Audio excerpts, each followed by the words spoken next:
Selamat pagi Bapak Ibu Saudara sekalian. Kita bersyukur pagi ini kembali bisa memperingati hari kematian Tuhan Yesus yang biasa disebut sebagai Jumat Agung. Saya akan mengawali ibadah pada pagi hari ini dengan doa kepada Tuhan. Mari kita bersama-sama akan berdoa. Bapa, di dalam nama Tuhan Yesus, terima kasih untuk pagi hari ini. Kami bersama-sama boleh datang kepadamu. Khususnya hari ini kami mau memperingati hari kematian Yesus Kristus, anakmu yang tunggal, di atas kayu salib untuk dosa-dosa kami. Kau akan memimpin ya Tuhan, kebaktian ini atau ibadah ini dari awal sampai akhir. Tuhan akan menolong walaupun setiap kami terpisah-pisah di rumah masing-masing atau di tempat masing-masing. Tetapi biarlah kami tahu bahwa Engkau hadir. Engkau menyatakan kuasa-Mu atas setiap kami, baik melalui pujian maupun melalui pemberitaan firman Tuhan. Terima kasih Tuhan, biarlah sejahtera dan pertolongan Tuhan turun atas kami semua. Dalam nama Tuhan Yesus kami berdoa. Amin. Saya akan terlebih dahulu menyanyikan satu pujian pada satu bukit.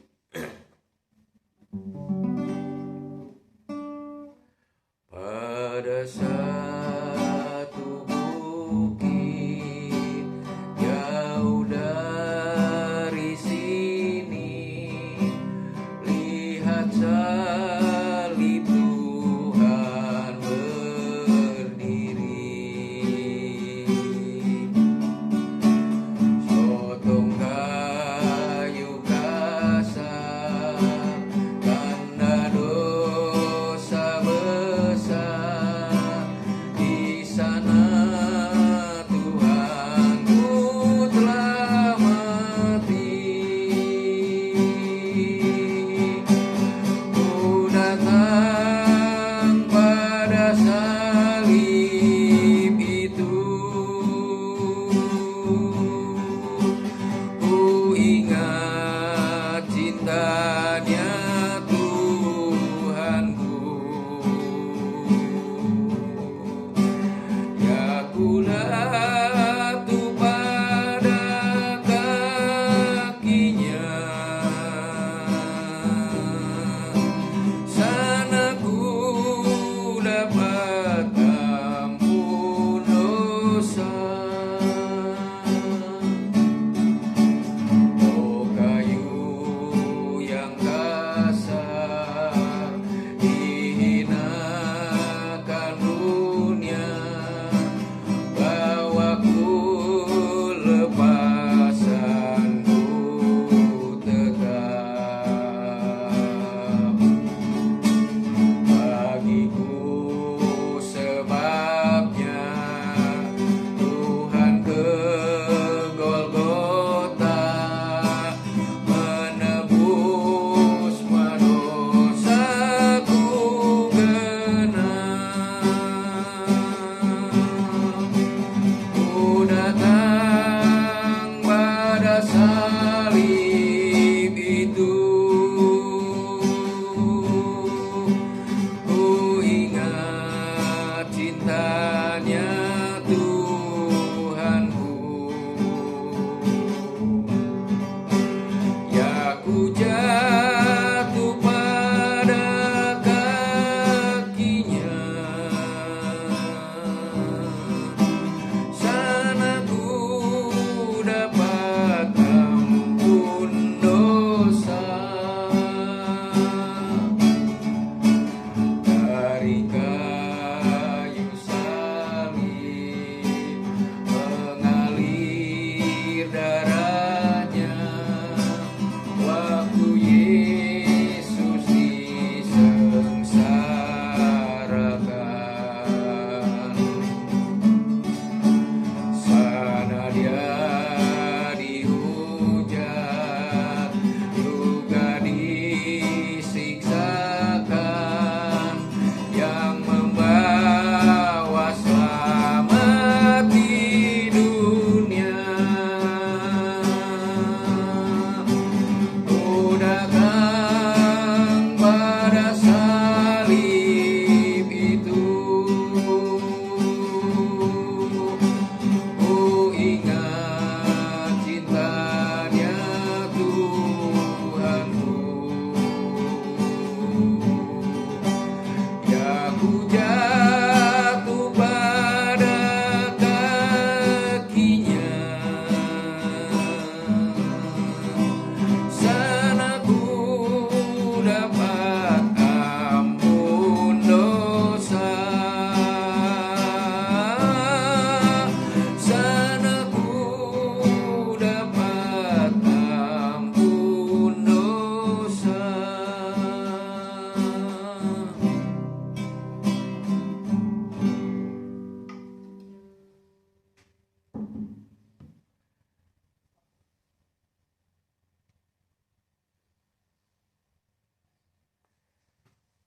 Semoga pujian ini boleh mengingatkan kita tentang kasih Tuhan juga.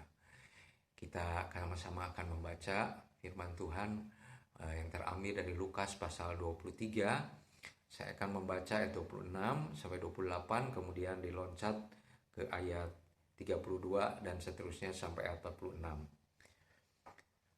Yesus dibawa untuk disalibkan. Ketika mereka membawa Yesus, mereka menahan seorang yang bernama Simon dari Kirene yang baru datang dari luar kota, lalu diletakkan salib itu di atas bahunya, supaya dipikulnya sambil mengikuti Yesus. Sejumlah besar orang mengikuti dia, di antaranya banyak perempuan yang menangisi dan meratapi dia. Yesus berpaling kepada mereka, "Hei putri-putri Yerusalem, janganlah kamu menangisi aku, melainkan tangisilah dirimu sendiri dan anak-anakmu." Dan ada juga digiring dua orang lain, yaitu dua penjahat, untuk dihukum mati bersama-sama dengan dia. Ketika mereka sampai di tempat yang bernama Tengkorak, mereka menyalibkan Yesus di situ, dan juga kedua orang penjahat itu, yang seorang di sebelah kanannya dan yang lain di sebelah kirinya. Yesus berkata, "Ya Bapa, ampunilah mereka, sebab mereka tidak tahu apa yang mereka perbuat." Dan mereka membuang undi untuk membagi pakaiannya. Orang banyak berdiri di situ dan melihat semuanya. Pemimpin-pemimpin mengejek dia. Katanya, orang lain ia selamatkan. Biarlah sekarang ia menyelamatkan dirinya sendiri, jika ia adalah Mesias, orang yang dipilih Allah. Juga prajurit-prajurit mengolok-olok dia. Mereka mengunjukkan anggur asam kepadanya dan berkata, "Jika engkau adalah raja orang Yahudi, selamatkanlah dirimu.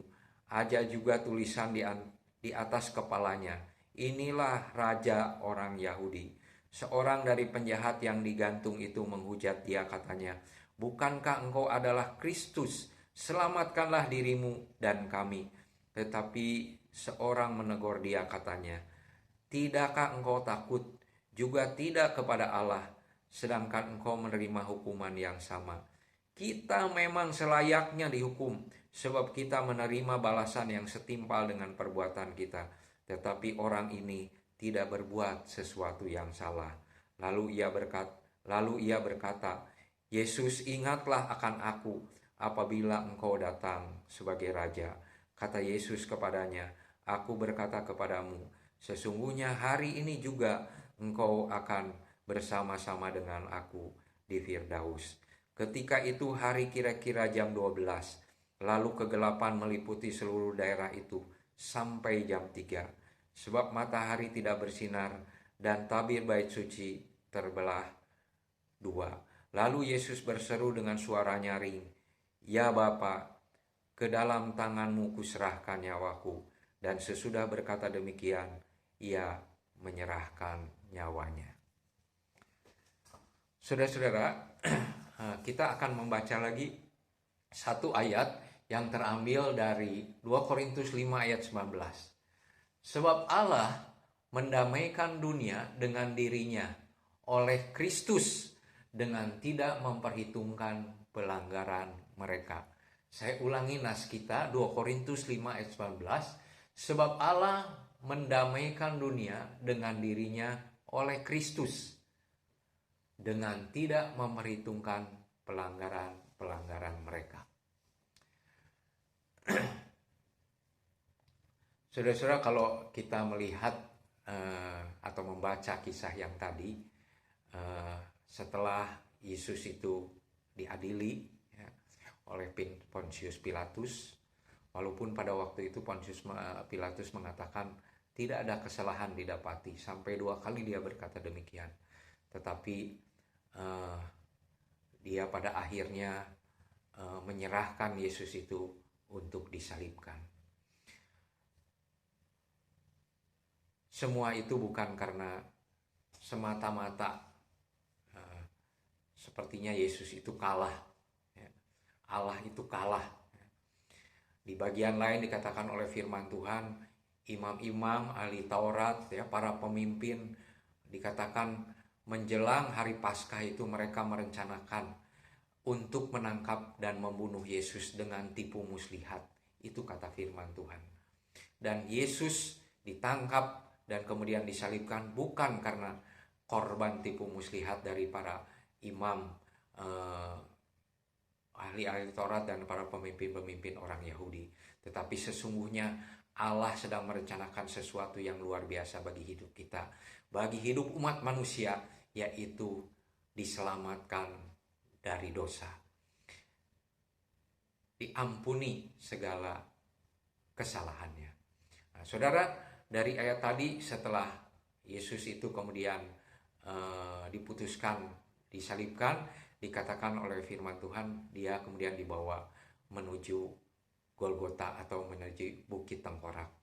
Dan pada waktu itu kita tahu Yesus sudah dalam keadaan yang sangat berat, karena dia selain disiksa batinnya dengan hinaan-hinaan, juga dia ditinju kata firman Tuhan, juga dia diludahi, ya, dia ditempeleng, ya, dan banyak hal yang Yesus alami pada waktu itu. Tetapi dia tidak melawan, dan kemudian dia disesah 40 kurang 1 jadi 39 kali dengan begitu berat dia mengalami seperti itu sehingga punggungnya itu berdarah, ya. Tapi puji Tuhan, firman Tuhan mengatakan di bagian lain, dikatakan 1 Petrus 2 ayat 24, oleh bilur-bilurnya kamu sudah sembuh. Itu satu pengharapan yang lain, bukan hanya dosa-dosa kita yang diampuni, tetapi Tuhan juga menyembuhkan sakit penyakit kita. Teruskan saudara, pada waktu itu kemudian dalam keadaan parah, dalam keadaan yang berat seperti itu, tentu saja laskar ini atau prajurit-prajurit ini melihat bahwa Yesus lambat kalau membawa salibnya. Sebab itu pada waktu itu ada seorang yang baru saja dari luar kota masuk menuju Yerusalem, ini dia dipaksa untuk memikul salib Tuhan Yesus. Tapi saya percaya bahwa pada waktu itu kalau dia tahu akhirnya bahwa Yesus adalah juru selamat bagi umat manusia, dia sangat bergembira, dia berkesempatan untuk bersama-sama menuju Golgota memikul salib daripada Tuhan Yesus. Saudara-saudara, dikatakan kemudian pada waktu itu Yesus diiringi oleh begitu banyak orang, termasuk perempuan-perempuan. Dikatakan mereka merasa kasihan kepada Tuhan Yesus dan mereka pada menangis. Tetapi Yesus berkata, jangan tangisi aku. Nah, sama saudara, sekarang juga kita bersama-sama waktu kita memperingati kematian Tuhan Yesus itu, kita tidak menangisi kematian Tuhan Yesus, ya. Karena tanpa kematiannya di atas kayu salib, kita tidak hidup kita menjadi sia-sia. Tanpa kesediaannya untuk berkorban di atas kayu salib, pengharapan kita itu hanya pengharapan kosong saja. Tetapi kita tahu ketika Yesus mau mati di atas kayu salib, kita punya pengharapan, dan dia bukan hanya mati di salib, dia dikuburkan dan bangkit pada hari yang ketiga. Dan dikatakan oleh firman Tuhan, jangan tangisi aku, tetapi tangisilah dirimu dan tangisilah anak-anakmu. Apa yang dimaksud ini? Karena saudara-saudara, kita adalah orang berdosa. Mengapa Yesus disalibkan? Mengapa dia harus menanggung dosa kita? Karena dosa-dosa kita. Mungkin kita berkata, saya dosanya kecil, tidak seperti orang lain, tetapi sama-sama berdosa, dan dosa itu kemudian diakumulasikan, disatukan seluruh dunia dalam sepanjang sejarah umat manusia sampai nanti akhir kiamat. Saudara, semua dihancurkan di dunia ini, saudara, masuk kepada bumi dan langit yang baru, saudara. Disitulah selesai seluruh karya itu, mencakup seluruh dosa umat manusia. Selanjutnya saudara-saudara, dikatakan kemudian Yesus itu disalibkan, dan kita melihat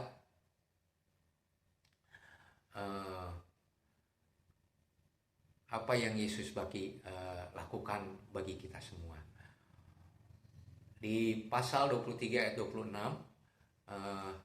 dari ayat 26 tadi dan seterusnya, kemudian kita melihat bahwa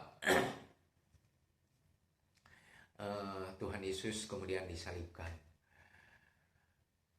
Di ayat 34 dikatakan di atas salib itu ya, setelah dia dihina, dipakukan tangannya, ya, diberikan mahkota duri, ya, kemudian dia berkata seperti ini, ya Bapa, ampunilah mereka, sebab mereka tidak tahu apa yang mereka perbuat. Jadi pada waktu itu Yesus tidak marah-marah. Tuhan Yesus tidak mengutuk-ngutuk orang yang sudah melakukan menganiayanya. Tetapi justru dia berkata, ya Bapa, ampunilah mereka, sebab mereka tidak tahu apa yang mereka perbuat. Mungkin kalau kita melihat kisah ini saja, ya, kita berpikir bahwa kita nggak jahat. Ya. Kita nggak perlu diampuni. Saya belum pernah mencuri, saya belum pernah membunuh, saya belum pernah menipu. Tetapi tahukah saudara, kata firman Tuhan, setiap orang itu telah berbuat dosa dan telah kehilangan kemuliaan Allah. Betapa kecilnya pun dosa kita, ya, itu adalah dosa.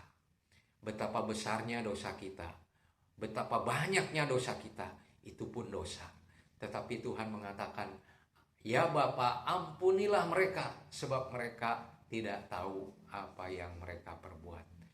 Jadi pada waktu itu Yesus begitu mengasihi umat manusia dan menyatakan itu semua kepada Bapanya. Saudara-saudara, firman Tuhan di bagian lain dituliskan di dalam Mazmur 103 ayat 9 sampai dengan 11 dikatakan, tidak selalu ia menuntut dan tidak untuk selama-lamanya ia mendendam. Tidak dilakukannya kepada kita setimpal dengan dosa kita, dan tidak dibalasnya kepada kita setimpal dengan kesalahan kita. Ini berita yang sungguh-sungguh bahagia, saudara, membahagiakan kita walaupun kita memperingati hari kematian Tuhan Yesus. Di sini dikatakan tidak untuk selama-lamanya ia mendendam, maksudnya Allah. Tidak dilakukannya kepada kita setimpal dengan dosa kita. Artinya tidak dibalas kepada kita setimpal dengan kesalahan kita. Tetapi setinggi langit di atas bumi, demikian besarnya kasih setianya atas orang-orang yang takut akan Dia. Dan sejauh timur dari barat, demikian dijauhkannya daripada kita pelanggaran kita. Saudara, tidak diperhitungkan pelanggaran kita, tidak dikenakan hukuman kepada kita. Kenapa saudara? Kenapa itu?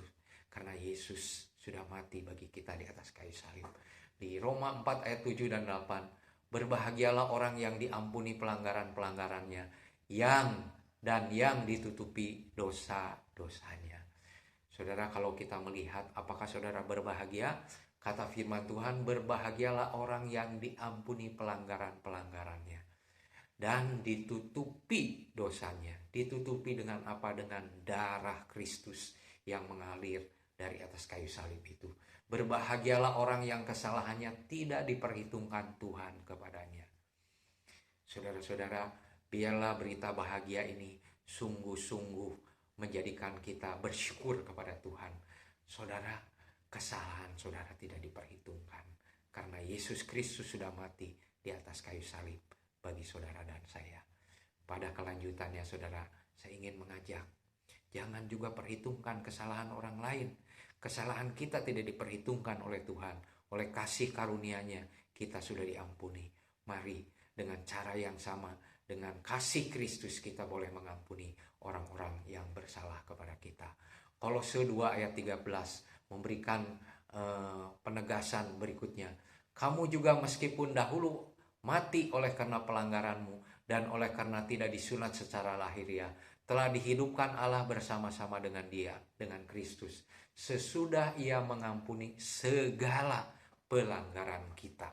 Pelanggaran kecil, pelanggaran besar, pelanggaran yang sangat besar, ya, dosa kecil, dosa besar, dosa yang sangat besar, dikatakan oleh firman Tuhan, Ia mengampuni segala pelanggaran kita. Dengan menghapuskan surat hutang. Caranya bagaimana? Oleh ketentuan hukum-hukum mendakwa dan mengancam kita. Dan ditiadakannya dengan memakukan pada kayu salib. Di kayu salib itu surat hutang dosa kita dipakukan di sana. Sebagai tanda apa saudara? seluruh dosa kita sudah dihapuskan. Seluruh dosa kita sudah dihapuskan. Bahkan bukan hanya dosa yang telah kita lakukan, yang mungkin nanti tanpa kita sadar kita melakukannya di hari kemudian, termasuk itu saudara sudah diampuni. Kita bersyukur kepada Tuhan karena pengampunan itu bukan hanya berlaku sebelum kita percaya kepada Tuhan Yesus, tetapi sampai kita nanti dipanggil oleh Tuhan dan kembali kepada Tuhan di dalam kasih dan anugerahnya sebagai anak-anak Allah yang diselamatkan. Selanjutnya saudara-saudara, Yesus ketika setelah mengatakan, ya Bapa ampunilah mereka karena mereka tidak tahu apa yang mereka perbuat. Selanjutnya apa yang dilakukan oleh orang-orang di sekitar Yesus pada waktu itu. Yesus pada waktu itu sudah disalib saudara bersama dua orang penjahat. Dikatakan dan mereka membuang undi untuk membagi pakaiannya. Jadi apa yang dikatakan Yesus ini sama sekali tidak menyebabkan orang itu bersimpati, ya, atau merasa kasihan, ya, atau kemudian mereka mengakui dosanya. Mereka tidak peduli, sama dengan zaman sekarang ini saudara, nggak peduli dengan kasih Tuhan Yesus. Banyak orang tidak peduli, ya. Sebab itu saudara dan saya ini bagian orang yang sudah mengalami kasih Tuhan. Mari kita boleh sampaikan kabar gembira hari Jumat Agung ini kepada orang lain yang belum mengenal kasih Tuhan Yesus Kristus. Saudara, Jumat Agung dalam bahasa Inggris disebut Good Friday, ya, hari Jumat yang baik. Kenapa? Karena pada waktu itu saudara, kita tahu bahwa Yesus Kristus sudah mati bagi kita, bagi dosa-dosa kita, sekalipun dunia tidak peduli. Orang banyak berdiri di situ melihat semuanya. Pemimpin-pemimpin mengejek dia. Katanya orang lain ia selamatkan, biarlah ia sekarang menyelamatkan dirinya sendiri. Jika ia adalah Mesias, orang yang dipilih Allah. Kemudian juga prajurit-prajurit mengolok-olok dia. Mereka mengunjukkan anggur asam kepadanya dan berkata, jika engkau raja orang Yahudi, selamatkanlah dirimu. Ada juga tulisan di atas kepalanya, inilah raja orang Yahudi, ya, di belakang salibnya itu. Dan seorang penjahat yang digantung itu menghujat dia. Saudara, sesungguhnya kalau kita lihat kitab Matius dan kitab Markus, yang menghujat Tuhan pada awalnya itu dua-dua penjahat ini yang di sebelah kiri dan di sebelah kanan Tuhan Yesus, dua-duanya menghujat Tuhan Yesus, ya. Tetapi pada saat-saat akhir menjelang mereka akan mati, saudara, salah satunya menyadari satu hal dan dia berkata seperti ini, kalau prajurit mengejek, para pemimpin ini juga mengolok-olok, ya. Salah satu penjahat, kita nggak tahu yang di sebelah kiri atau di sebelah kanannya, menghujat dia, ya. Tapi pada waktu itu Yesus diam saja, ya. Dia tahu dia harus meminum cawan yang diberikan Bapaknya, yaitu cawan murka Allah karena dosa-dosa kita. Dan pada saat-saat terakhir penjahat ini akan mati, saudara-saudara. Salah satu penjahat itu menyadari. Kita akan membaca ini satu luar biasa. Barangkali saudara selama ini juga kita ini menganggap pengorbanan Yesus itu tidak ada artinya bagi kita, hanya sekedar tokoh agama. Pada saat ini mungkin saudara juga mengalami seperti penjahat ini. Terimalah Yesus Kristus. Dia berkata demikian, seorang dari penjahat itu digantung menghujat dia, katanya, bukankah engkau adalah Kristus? Selamatkanlah dirimu dan kami. Itu penjahat yang menghujat, saudara. Mereka mengatakan, selamatkanlah dirimu. Apa yang terjadi jika Yesus menyelamatkan dirinya sendiri? Tentu kita tidak akan selamat. Tetapi puji Tuhan, Yesus tidak menyelamatkan dirinya. Dia bisa minta pasukan malaikat untuk membebaskan dia, tetapi dia mau mentaati kehendak Bapaknya, yaitu dia harus mati di atas kayu salib, ganti kita untuk menebus dosa-dosa kita. Ingatlah selalu akan Yesus, akan Dia yang tekun menanggung bantahan yang sehebat itu terhadap dirinya dari pihak orang-orang berdosa, supaya jangan kamu menjadi lemah dan putus asa. Saudara, kalau Yesus pada waktu itu digantung di atas kayu salib, dihina, diolok, saudara, sungguh-sungguh menderita di atas kayu salib, tetapi dia tidak membalas hujatan, ia tidak membalas olokan itu dengan olokan lagi, itu dengan hujatan lagi. Tetapi saudara-saudara, dia katakan menyerahkan dirinya kepada Tuhan. Dan supaya jangan kamu menjadi putus asa dan lemah. Saat ini saudara-saudara, kita tahu bahwa dosa kita sudah diselesaikan oleh Tuhan. Tapi sekarang kita menghadapi hal lain, yaitu menghadapi pandemi. Saudara, kata firman Tuhan di sini, supaya kamu jangan lemah dan putus asa. Kalau pada waktu itu Yesus di atas kayu salib fisiknya lemah, tetapi ketaatannya kepada Bapa tidak menjadi lemah. Dia 100% menyerahkan semuanya kepada Tuhan. Dia tidak putus asa dan tidak menjadi lemah. Demikian saudara. Kalau saudara mungkin ada di rumah yang melihat kesulitan anak-anak, kalau yang sudah anak-anaknya sudah mandiri, sekarang kerjaannya mungkin tidak ada, mungkin usahanya sangat menurun, mungkin juga ada putranya atau anaknya yang dikeluarkan dari pekerjaan karena keadaan yang ekonomi yang seperti sekarang. Kata firman Tuhan di sini, supaya kamu jangan menjadi lemah dan putus asa. Kenapa? Karena ada Yesus yang sudah mati di atas kayu salib bagi kita. Kata firman Tuhan, kalau Yesus saja dikasih kepada kita, putranya yang tunggal yang sangat berharga, apalagi yang lain, pasti dia akan membuka jalan untuk kesulitan-kesulitan yang sedang kita hadapi. Sebab itu dikatakan jangan menjadi lemah dan putus asa. Ayo lihat Yesus yang mengasihi kita. Saudara, kita teruskan lagi.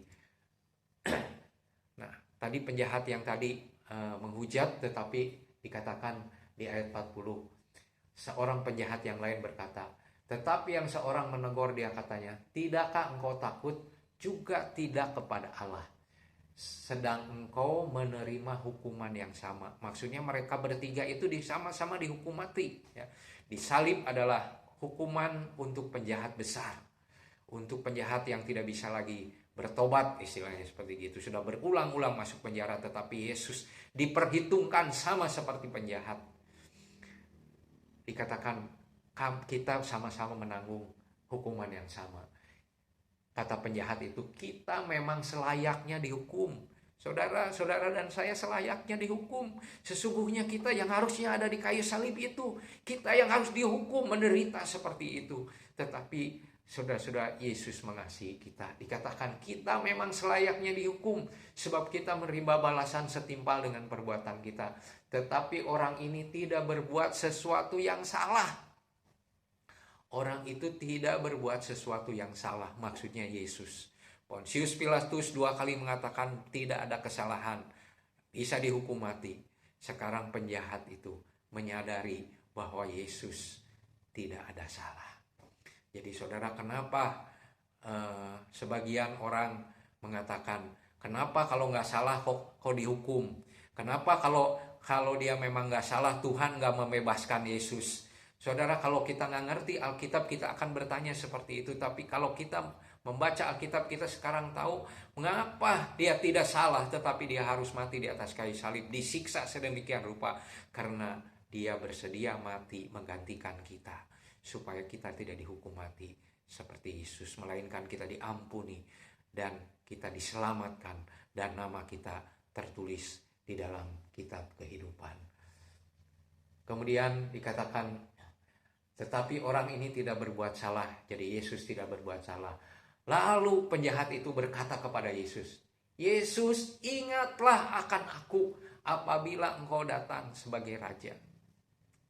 Sekarang dia tahu bahwa orang yang di sampingnya ini, Yesus itu menurut Matius 1 ayat 21, Yesus itu artinya juru selamat. Jadi dia berkata, juru selamat, ingatlah akan aku apabila engkau datang sebagai raja.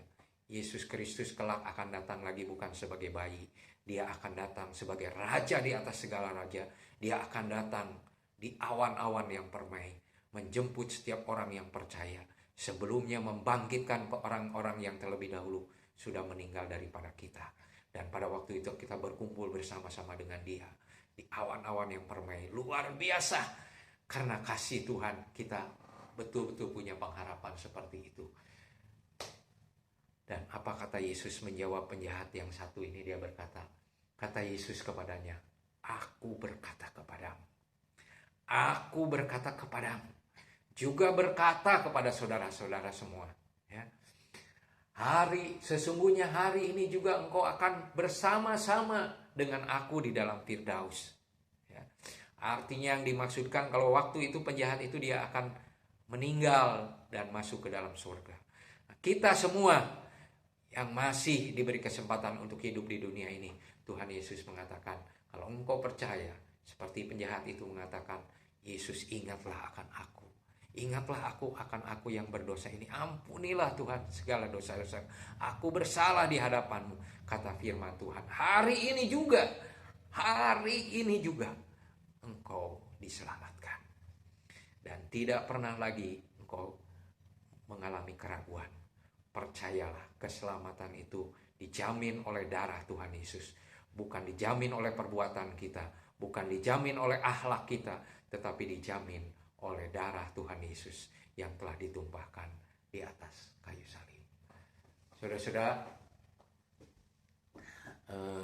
kita melihat ayat selanjutnya. Ketika hari itu sudah kira-kira jam 12, lalu kegelapan meliputi seluruh daerah itu sampai jam 3. Sebab matahari tidak bersinar dan tabir bait suci terbelah 2. Lalu Yesus berseru dengan suara nyaring. Saudara-saudara, kitab Yohanes mengatakan sebelum dia menyerahkan nyawanya, dia berkata, sudah selesai. Sebelum dia menyerahkan nyawanya, sudah selesai. Dia belum mati sebelum dia selesaikan semuanya. Tetapi dia berkata sudah selesai. Artinya karya penebusan, karya Kristus untuk menyelamatkan kita sudah selesai. Cawan murka Allah sudah dia minum. Dan saudara-saudara, dan kemudian dikatakan oleh firman Tuhan, sesudah Yesus meminum anggur asam itu dan berkata, ya sudah selesai. Lalu ia menundukkan kepalanya dan menyerahkan nyawanya. Saudara-saudara, dia mati bukan karena kehabisan darah. Dia mati bukan karena siksaan. Dia bukan ditewaskan, tetapi dia menyerahkan nyawanya. Tentu saja dia bukan bunuh diri. Dia menyerahkan nyawanya. Ganti kita, ganti saudara dan saya, ganti anak-anak kita, ganti cucu-cucu kita. Dia bersedia mati di atas kayu salib. Dan dia berkata sudah selesai. Sebab itu bagi saudara dan saya yang percaya, kita dimanapun berada, ada di rumah atau di tempat-tempat yang lain menyaksikan ibadah atau mengikuti ibadah ini melalui YouTube ini. Saudara-saudara, ini adalah kesempatan saudara. Kalau saudara berkata di dalam hati, Tuhan Yesus, aku percaya Engkau sudah mati buat saya di atas kayu salib. Saya menangisi dosa-dosa saya. Saya menangisi dosa-dosa anak-anak saya. Saya tahu saya tidak bisa menyelamatkan diri. Tetapi Tuhan Yesus mampu menyelamatkan saya. Karena sudah mati di atas kayu salib. Bagi dosa-dosa saya. Dia tidak memperhitungkan dosa saudara. Dia sudah mengampuni dosa saudara. Mari kita berdoa. Bapa, di dalam nama Tuhan Yesus, terima kasih. Pada saat ini kami bersyukur kami boleh mengingat kematian Tuhan Yesus yang begitu luar biasa. Kami tahu Engkau begitu sengsara, tetapi kami diperintahkan oleh Tuhan bukan menangisi Engkau, tetapi menangisi diri kami yang berdosa ini. Menangisi anak-anak kami yang berdosa. Tuhan, ampunilah kami. Pada saat ini Tuhan, biarlah kami juga dengan pertolongan-Mu, pada kesempatan yang indah dan luar biasa ini, kami boleh mengampuni orang-orang yang bersalah kepada kami. Nah, pada kesempatan ini Tuhan, apabila ada di antara kami yang baru pertama kali mendengar berita ini, saat ini Tuhan, kami datang kepadamu sebagai orang berdosa. Kami tahu kami sesungguhnya wajib dihukumkan. Kami sesungguhnya harus ada di atas kayu salib itu. Tetapi karena kasih Tuhan, kami sudah diampuni. Terima kasih Tuhan Yesus. Kami mau Engkau tinggal di dalam hati kami. Engkau memimpin kehidupan kami. Terima kasih Tuhan, Engkau menyelamatkan kami. Terima kasih Tuhan. Dan selanjutnya Tuhan, kami juga bersyukur, kami bukan hanya memperingati kematian-Mu, tetapi kami akan memperingati kebangkitan-Mu pada hari Minggu. Biarlah kami kembali hari Minggu bisa beribadah bersama-sama, dan kami boleh menikmati kemenangan yang sesungguhnya bersama dengan Tuhan Yesus. Tolonglah kami ya Tuhan, semua boleh tetap beriman, dalam keadaan sehat, tidak putus asa dan tidak lemah, karena Tuhan Yesus mengasihi kami. Dan pada saat ini ya Bapa, turunlah kiranya damai sejahtera, sukacita, dan pengharapan di tengah-tengah setiap keluarga. Di dalam nama Tuhan Yesus kami telah berdoa, dan di dalam persekutuan Roh Kudus yang mempersekutukan kami satu dengan yang lain. Amin.